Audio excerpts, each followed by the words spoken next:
Bon, je trouve que on comprend, hein. Souvent on le dit tantôt, notre justice est malade, je ne crois pas, mais il y a toujours trafic d'influence. C'est ça, c'est les méthodes, c'est le système politique. Au lieu d'agencer, au lieu de chercher un peu à décortiquer et à tirer des conclusions, mais on trouve que tantôt il y a de la bonne foi des fois de certains juges, de certains, je dirais, magistrats. Mais c'est qui est trafic d'influence. Je vous dirais, bon, c'est un système africain des fois qu'on est en train toujours de restaurer, de répéter les mêmes scénarios. En disant un peu partout, on trouve que dès qu'on est des fois, on partage les mêmes espaces avec les présidents, même à ceux qui ont des dignitaires, on se fait intouchable des fois. On se rend plus grand que plus qu'une institution. Alors, pour les cas actuels, je dirais, parce que notre président vient de taper dur sur la table, il dira qu'il doit à tout moment chercher à combattre les antivaleurs. Et par là, je trouverais que... Et puis c'est même lui qui est en train de proclamer l'état de droit. Mais c'est l'état de droit. Dès qu'on menace des antivaleurs, par là, on va implanter, instaurer un état de droit. Mais c'est la grande chose est de saper, de menacer ce que je dirais les vrais antivaleurs. C'est ceux qui sont en train de cracher sur le pouvoir du président. Tantôt, ils se font passer des cousins, des oncles, des petits frères et tout ça. Non. Si aujourd'hui nous avons un État, le président de la République, il est avant tout, c'est lui, le premier cadre institutionnel, il est pour tous les Congolais. Il n'appartient pas à une classe ou bien à un espace ou bien à une tribu. Nous sommes tous régis par la loi. Et alors, je dirais que, comme le président de la République veut faire un mandat, là, je dirais, fructueux, un mandat qui pourra au moins faire voir son appartenance, donc son sens du patriotisme.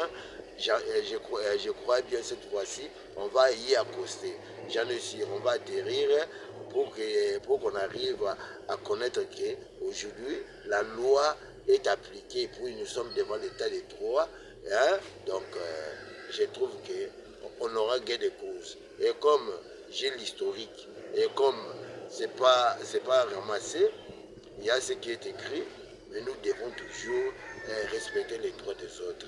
Et alors qu'on arrive maintenant à établir un état de droit qui pourra des fois nous faire prospérer dans l'avenir.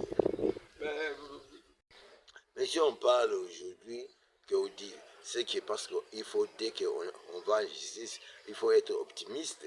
Parce que c'est que moi, j'ai dû rassembler comme élément. Je dirais que, bon, je ne peux pas y aller comme ça, là, comme j'ai bandé. Non, je connais parce qu'il y a encore, un peu partout, même l'homme blanc, dès qu'il est arrivé, tout était limité. Alors, si on allait reproduire la configuration du domaine aéroportière, on voit bien. Je trouve c'est comme si on est en train. Moi, je trouve comme si on est en train de distraire l'autorité. Au lieu de chercher à faire ce qui est essentiel, ce qui est utile, et ils sont en train de faire un peu endormir l'autorité. Au lieu de parler au moins actuellement, moi je trouve les trochons peuvent brûler. Parce que les domaines, vrais domaines aéroportiers, on les laisse spolier. Vous verrez, il fallait des ressortir, de reconnaître l'histoire. Pourquoi on a dit implanter un camp Badara? Le camp Badara a été implanté, c'est pour éviter, vous voyez chez nous, vous voyez, hein, chez mes frères, même mes voisins, sur les collines périphériques là-bas, ils sont mal habitués. Parce que vous verrez, même où il n'y a pas à construire des maisons, ils construisent des maisons. Et il y a un mouvement incontrôlé de la population au Congo qu'on n'a jamais censuré. Le comble, c'est ça. C'est pour cela que vous trouverez qu'il y a des quartiers, il y a même les lotissements anarchiques. C'est ça qui a fait qu'on arrive pour intercaler. On a placé les camps Badara pour protéger, surveiller l'espace aéroportière. Mais le comble, ça a dû favoriser encore un groupe de mafieux derrière là-bas, parce qu'avec la présence, il y a de l'électricité, il y a un peu d'eau, à laisser tout le monde qui est venu atterrir là-bas. Mais l'État aussi, comme si l'État, bon, je ne connais pas, mais il est à l'État congolais de veiller sur ses patrimoines. Mais alors, je dirais, si ils attendaient ces petites appendicites, ça n'a rien. Nous avons une frontière naturelle. Il y a même un rapport d'une grande commission, commission tripartite, commission ad hoc, qui démontre, qui retrace la configuration aéroportière. Alors, tout ça, ce sont des tracassés inutiles. Et maintenant, il y a des soi-disant infiltrés qui se disent sinistrés. On ne connaît même pas le lieu de leur sinistre. Un regroupement des aventuriers qui veulent s'en prendre, venir prendre par force sous l'étiquette de la famille présidentielle. Que même les gens qui sont venus chez moi, où nous sommes mis sous cet arbre à palabres, il y a quelqu'un qui aurait déclaré qu'il est oncle partenaire au président de la République. Il y a l'autre qui se faisait même passer Christian. Je ne connais pas si c'est le vrai Christian en question. Pour dire il vient défendre les siens. Hein? Ils veulent défendre les siens, pas c'est leur population. Mais la maison civile, ce n'est pas son rôle à jouer. S'il y avait des sinistrés, c'est les affaires sociales qui peuvent s'en occuper de tout sinistre. Mais alors, ce n'est pas un collectif de gens comme ça là qui viennent se déclarer sinistrés. Non. En tout cas, nous devons cesser avec de tels comportements. C'est vraiment des comportements à désirer parce qu'on retrouve, c'est une réunification d'un groupe de gens, des fois qui appartiennent d'un même espace.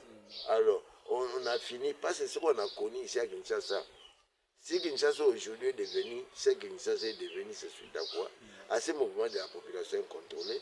Et si on trouve aujourd'hui la délinquance qu'on est en train de combattre, c'est parti avec des cas lourds. Des cas insulaires, sans même tamisage. Alors, c'est pas comme ça. Chacun a son droit. Je suis chef, grand chef de groupement. Et à son temps, ça a été une grande chefferie. Je vais même vous présenter mes sujets qui sont ici là, mes cousins. Ils sont nombreux. C'est un échantillon maintenant. Mais maintenant, comme ils viennent, si moi j'ai regroupé tous les peuples, parce que Mikonga, c'est un patrimoine historique.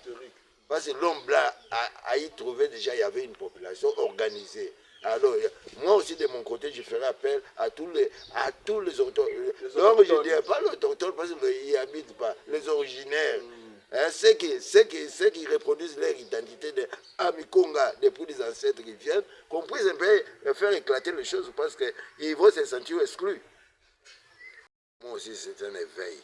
Je dirais au magistrat suprême de s'impliquer. Et puis la grande chose, de pouvoir instruire les soi-disant qui n'arrive pas à déshonorer son pouvoir, cracher sur son pouvoir. Mais aujourd'hui, c'est un éveil aussi de trouver le Kinshasa, ce n'est pas le Congo. Vous voyez, avec des constructions anarchiques ici par là, ça peut créer un jeu, c'est déjà un grand danger. Et il y a une surpopulation où il n'y a même pas de débauche, il y a des emplois, il n'y a que des clochards. Mais il faut qu'on arrive à mener une politique où ça peut créer un mouvement de retour. On avait à son temps 6 provinces, avec nos chefs-lieux, avec ce qu'on est en train d'objecter, de dire que demain matin, il nous faut 145 territoires.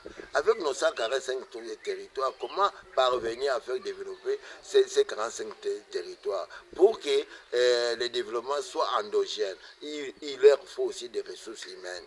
Quelle est cette main-d'œuvre qui peut aller faire développer le Congo? C'est la même main-d'œuvre concentrée à Kinshasa où la population vient en masse, c'est un danger, où il n'y a pas des emplois. Et vous voyez, on implore maintenant la délinquance juvénile. C'est suite à quoi? Parce que nous avons, je dirais, un état des responsables et des missionnaires. C'est ça qui a poussé ces emplois qu'on arrive à connaître des parents, des missionnaires, parce que l'encadrement des enfants est devenu trop difficile.